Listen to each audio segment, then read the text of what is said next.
Mr. Speaker, I rise today with considerable anticipation as Great Lakes members introduce legislation to create the Great Lakes Authority. The Great Lakes Authority is an instrumentality that will unlock our freshwater industrial heartland's full potential for the century ahead.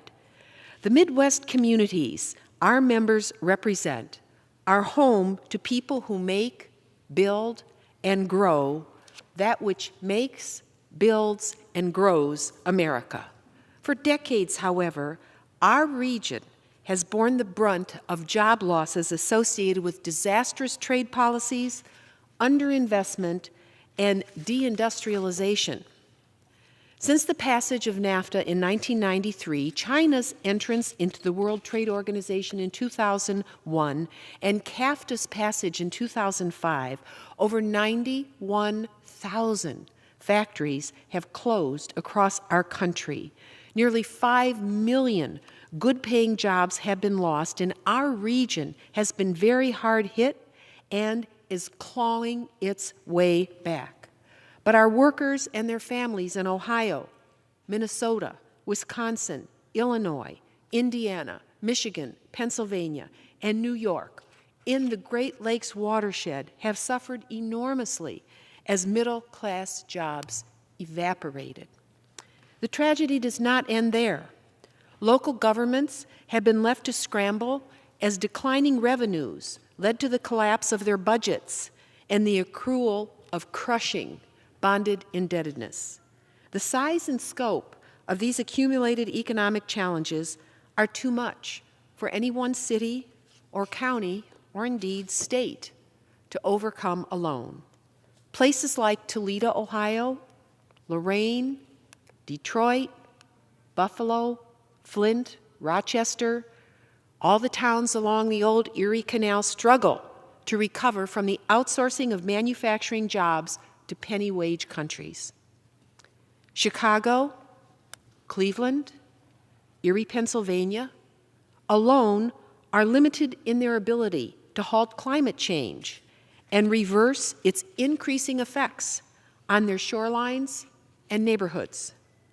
The Great Lakes region needs a boost through accelerated investments and strategic and coordinated support to get back on track.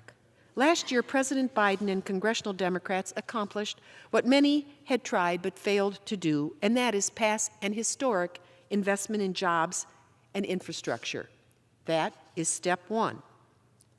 This support will help empower our communities to begin planning the necessary steps to rebuilding roads and bridges, improve ports, rail lines and airports, modernize energy and water infrastructure, and protect all of our lakes, the freshwater kingdom on this continent. But to maximize the impact and turbocharge revitalization, our region really needs a strategic plan to coordinate these resources along, importantly, with private investment to reboot our future. The Great Lakes region is the only major economic region in our country that lacks a federal entity dedicated to supporting its long-term coordinated economic development and conserving its natural environment. The West's water is served by the Bureau of Reclamation. Or, if you look at the Delta Regional Authority, it helps 10 million people in the Delta region, and more than 400 counties from Mississippi to West Virginia are served by the Appalachian Regional Commission. The Great Lakes deserves no less. The Great Lakes Authority Act is long overdue and will create an instrumentality to serve the Great Lakes fresh watershed, which will become even more important in the decades to come with each passing day. The Great Lakes Authority will be a federal-state instrumentality like the others to spur job creation and world-class worker education, training, and adjustment in communities left behind. It will foster innovation to build forward the struggling core U.S. manufacturing and industrial base. And it will promote new advances in renewable energy technologies like solar, wind, and hydrogen while conserving and stewarding our precious environmental assets. It will allow us an efficient, multimodal transportation shared network with our closest neighbor, Canada, that connects people and goods with where they need to go. Indeed, Canada is our largest trading partner. For America to compete in this century, we simply need a Great Lakes Authority, and I urge my colleagues to join us in this important effort. Please help us help the Great Lakes region, and I yield back. The gentlewoman yields